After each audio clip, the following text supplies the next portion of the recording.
Lesson 62. We are on day 62 of the year, and we are going to just start with a quick review of some of the preceding lessons, and then we will dive into today's. We're going to start with a review of lesson 31 onward. Lesson 31, I am not the victim of the world I see. Lesson 32, I have invented the world I see. Lesson 33, there is another way of looking at the world. Lesson 34, I could see peace instead of this. Lesson 35, my mind is part of God's. I am very holy. Lesson 36, my holiness envelops everything I see. Lesson 37, my holiness blesses the world. Lesson 38, there is nothing my holiness cannot do. Lesson 39, my holiness is my salvation. Lesson 40, I am blessed as a son of God. Lesson 41, God goes with me wherever I go. Lesson 42, God is my strength. Vision is his gift. Lesson 43, God is my source. I cannot see apart from him.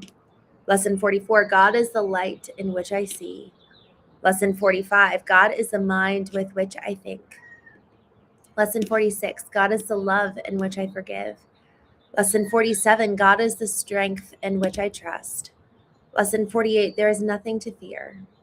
Lesson 49, God's voice speaks to me all through the day. Lesson 50, I am sustained by the love of God. And now we're going to move to our lesson for the day, lesson 62. Forgiveness is my function as the light of the world. It is your forgiveness that will bring the world of darkness to the light. It is your forgiveness that lets you recognize the light in you, in which you see. Forgiveness is the demonstration that you are the light of the world. Through your forgiveness does the truth about yourself return to your memory. Therefore, in your forgiveness lies your salvation. Illusions about yourself and the world are one. That is why all forgiveness is a gift to yourself. Your goal is to find out who you are, having denied your identity by attacking creation and its creator. Now you are learning how to remember the truth, for this attack must be replaced by forgiveness, so that thoughts of life may replace thoughts of death. Remember that in every attack you call upon your own weakness, while each time you forgive, you call upon the strength of Christ in you. Do not then begin to understand what forgiveness will do for you. It will remove all sense of weakness, strain, and fatigue on your mind. It will take away all fear and guilt and pain. It will restore the invulnerability and power God gave his Son to your awareness. Let us be glad to begin and end this day by practicing today's idea and to use it as frequently as possible throughout the day. It will help to make the day happy as for you as God wants you to be. And it will help those around you, as well as those who seem to be far away in space and time, to share this happiness with you. As often as you can, closing your eyes if possible, say to yourself today, forgiveness is my function as the light of the world. I would fulfill my function that I may be happy. Then devote a minute or two considering your function and happiness and the release it will bring you. Let related thoughts come freely, for your heart will recognize these words, and in your mind is the awareness that they are true. Should your mind wander, repeat the idea and add, I would remember this because I want to be happy. Well, good morning, first off. Y'all, we just got right to the heart of it in today's lesson. Yesterday's lesson was, I am the light of the world. And one of the things that was brought up is that it is actually ego that would share effectively any counter thought to our identity. It would be ego to say, oh no, I'm not good enough to be the light of the world. Oh no, that's not who I am. Any narrative, any program in our mind that goes counter to who God says that we are is ego. And at the end of the day, it's so interesting because ego, so often we think of ego as something that would self-inflate and self-glorify us. But sometimes ego can actually be the very thing that keeps us small, that keeps us from shrinking back from being able to step into the fullness of our identity.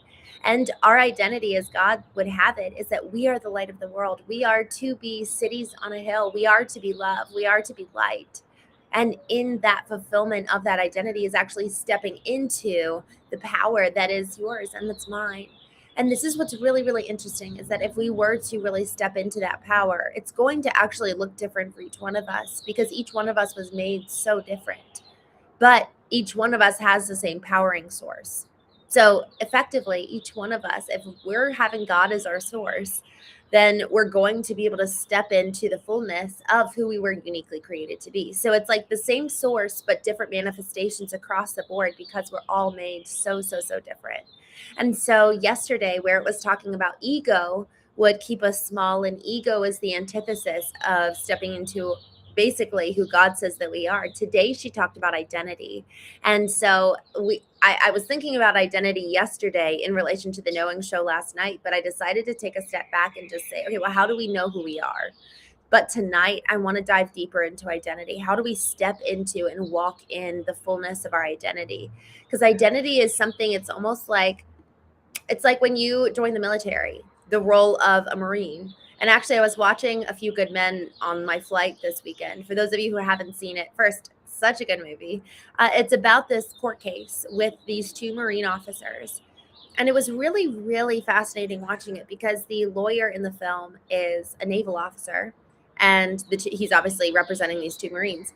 And these two Marines will not neglect the code. That's how they're defining it. It's like, this is our code. This is who we are. We chose to be Marines because of this code of, I think it's Marines first, like God second, or the Corps first, God second, country third. I think that there's something else in there. But what's so interesting is that the Marines are given this identity, and they're like, hey, this is who you are. And then they choose to operate in that identity. That's so much of what God is doing for every single one of us. He's like, hey, by the way, this is who you are. This is how great you are. This is how beautiful, how powerful, how magnificent, how much you can and should be able to shine if you're willing to basically walk in this order of God. And so just like how the Marines have an order, just like how the Marines have a code, and they're all known by this code, it's the same way with us acting in the realm of acting in the order of God. And you hear this term, the order, like even just my darling loves King Arthur and the Knights of the Round Table, and like that was the order of King Arthur. And so with this whole concept of acting in the order and acting almost like falling in the ranks, there's something around us in terms of submitting to God and who God says that we are, that's really a powerful and beautiful thing. There's stability in that, because that identity is not ever going to shake.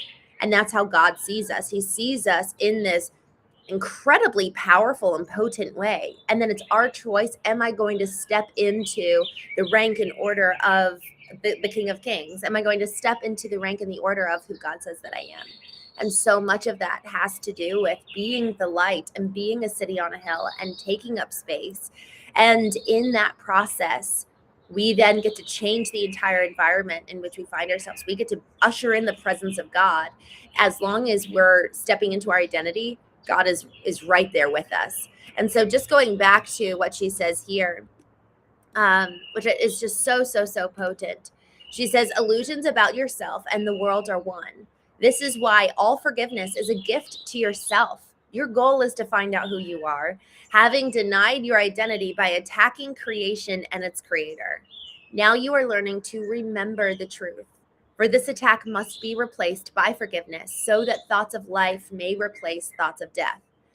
Remember that in every attack, you call upon your own weakness, while each time you forgive, you call upon the strength of Christ. Do you not begin to understand what forgiveness will do for you?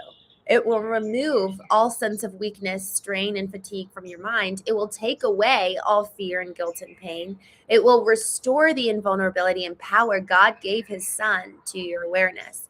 So with this, there's in forgiveness, and this is where forgiveness is kind of like that missing link. It's like, okay, how do I step into my identity?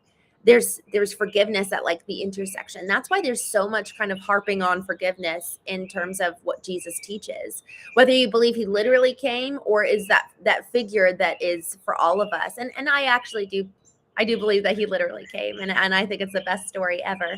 And even if you don't, believing in what he represents, believing in the picture of Christ. What an incredibly powerful thing. Jesus is the representation of you and me, of how we get to live, should we so choose. And y'all, he was this miracle worker. He was powerful. He loved people into life. My sister said that phrase to me. She says, I want to love people into life. That's the most beautiful thing. But all of that hinges on forgiveness. And forgiveness is, we talked about this the other day, forgiveness is for you and me. So if I am withholding forgiveness for and against and to other people, I am going to be effectively poisoned from within, corroded from within, and I am unable then to walk in the fullness of the identity that God gives me. But with forgiveness, in letting go of the past, now I'm free. I'm no longer holding anything back. I'm no longer tethered to anything in the past. Now I'm free to step into the identity. It's like we're looking at this identity right before us, but we can't actually take it and choose it and step in it if we're tethered to something from the past because of unforgiveness. I'm just going to take a quick few minutes to say good morning in the chat. I'm so glad to see you guys. Sai, thank you. Good morning. Beg Top, hello. Good morning. Suniper, hello. Where are you from? I grew up in Maryland. Uncle Knuckle says, hey, you got a dog. No, I actually did. I did have a dog for a while, and I don't have one anymore. I'd love to know, Bang Top, or I'm sorry, Suniper Kichu says, where are you from? Where are you from? I'd love to know that. Tangy, Daily Bread. Sammy, good morning. Please know that your voice makes such a difference. Please know that now my life, I know that I can reach out. Please know that my nurses all say you make a difference for me. Y'all, Sammy is a friend of the Knowing Show and just so incredibly dear to my heart. He joined, I guess, a month ago now, Sammy, and just shared that today, or that day when he joined, was the date of his accident. And we love Sammy, and we're with you, and we really love you. Sohet, Jean-Christophe, hello from France. Mike, Larry, good morning. Retro Rocket, good morning. It's been a while. RP, Harvey, good morning. Thank you so much for joining. Willard Jason, good morning. Eman Castle Wall, hello.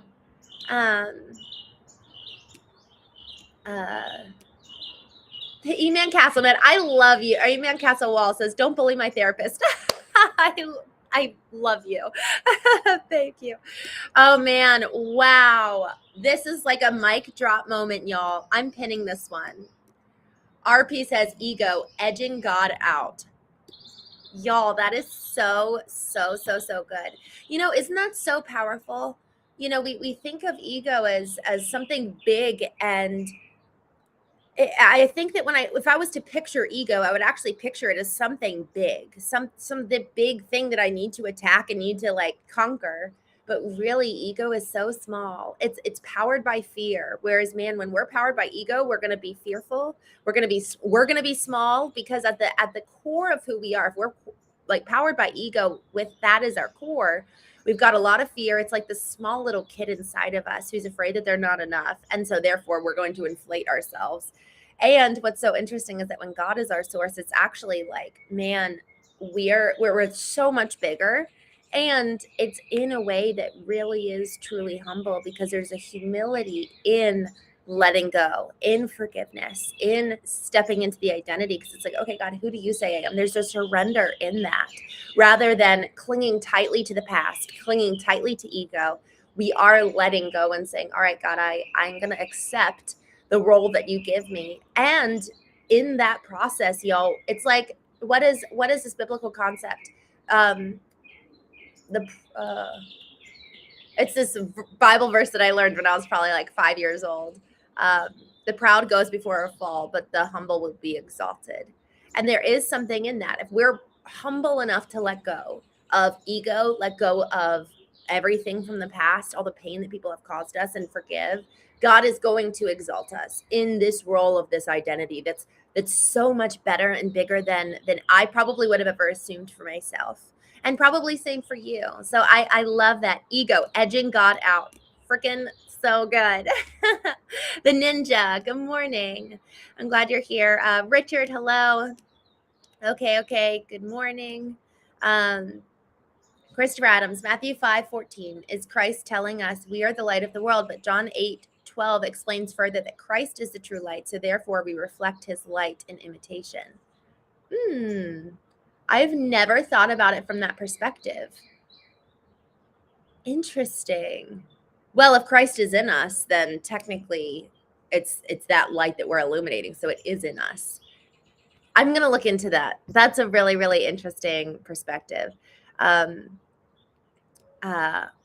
Aliva Chai, hello. Michael Jameson, I'm so glad to see you. You lose your old identity just as a new creation in Christ, just like you lose your former identity when you join the military. I love that. Raven, good morning. Sammy, I really want to tell people about my catastrophic accident that broke my neck in a devastating way, and now being a diagnosed C2, complete quadriplegic, and ventilator dependent due to the way I was hurt. Oh, I think, Sammy, I think you said that you were hit by a drunk driver. I think that was your experience, but I'm not quite sure. Yeah, y'all, this is just like a wake-up call. Depending on, I think that for you, you said it was a drunk driver, and for me, my brother-in-law was killed by a drunk driver. So just a heads up to be safe and really know that our actions have consequences. Christopher Adams, forgiveness is also done in love. So is done so in love, not only of others, but ourselves. I'm just scrolling down. Southern Paul, Buckeye, hello. He works in mysterious ways. Joan View, Bonatarda, good morning. Yusuf, Sammy, hello.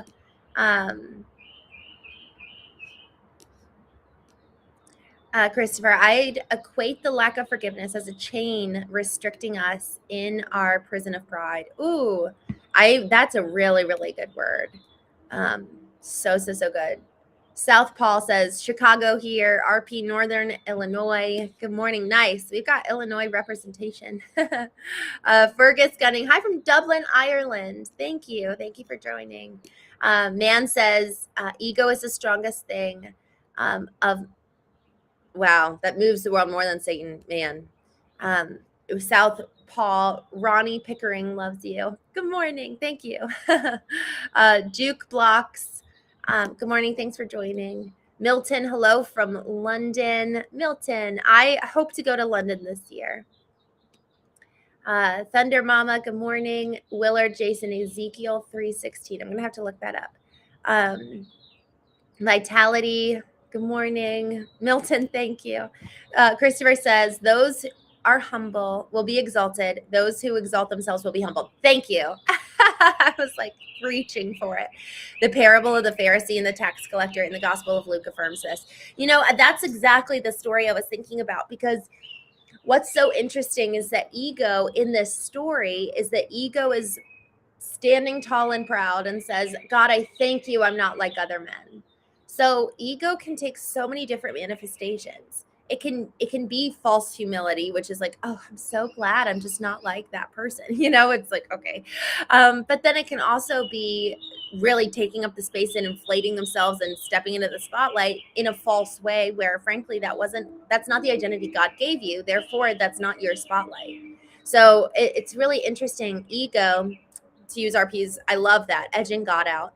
Ego can really show up in so many different ways. And so that's why, you know, this morning and every morning, we take time to pause and just get quiet and really reflect on, how am I doing today? You know, where am I, to use your point, edging God out? Where am I not fulfilling on my identity? Where am I not walking in that and fulfilling on that? Annika, good morning. Dominic, good to see you.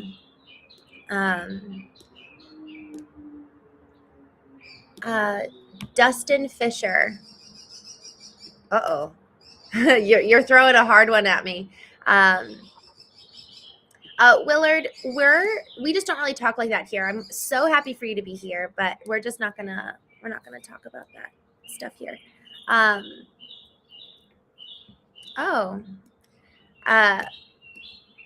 right, we're starting to get a little bit crazy here in the chat. So, you know, I think that this is actually a good time to jump off. Dustin, I'm gonna look up this verse and I'm gonna be hopefully ready to talk about it tomorrow. But I think we're pulling the trolls out. So I'm going to go ahead and jump off. But guys, thank you so much for joining. Thank you so much for coming on this morning. This whole conversation, forgiveness is my function as the light of the world. Y'all, that's a high call. And as we were talking about the other day, forgiveness is for us in so many ways. It's for us to let go of others that we're holding on tightly to. It really frees us from the past in so many ways. And so I would just ask you guys this morning, after we jump off here, to really meditate on, who do you need to forgive? What do you need to forgive? And where, even if it's maybe even aspects of maybe things you've done that you need to forgive, so that you can move forward. And because again, forgiveness frees us from Christopher Adams, the cage of pride, to step into our identity. And we really cannot walk fully in our identity if we have not forgiven. So it is for the sake of the fulfillment of our mission, the fulfillment of this call on our lives, that we forgive. Ruat says, can you tell us your testimony? I love that. Y'all, I'm going to save some of these comments. Dustin, I'm going to save your question. And Rufat, I'll look at answering this tomorrow. So thank you guys so much. Tonight, we're going to talk about identity on The Knowing Show. I think so long. I don't think I have a guest tonight. Let me check. Let me check my calendar. Yep. Oh, no, I do. I do have a guest. No, I don't. I don't have a guest. Tonight, we're going to talk about identity. So come join me tonight, and we'll kind of continue on with this conversation, 8:30 p.m. Eastern. And with that, have a wonderful, wonderful day. I love it. Dustin says, find more to make yourself smile more. I love it. Or find something to make yourself smile more. That's for today. AJ, I'm so sad to miss you, but good morning. I'm glad you're here. All right, y'all. Have a wonderful, wonderful day. Thank you so much for joining.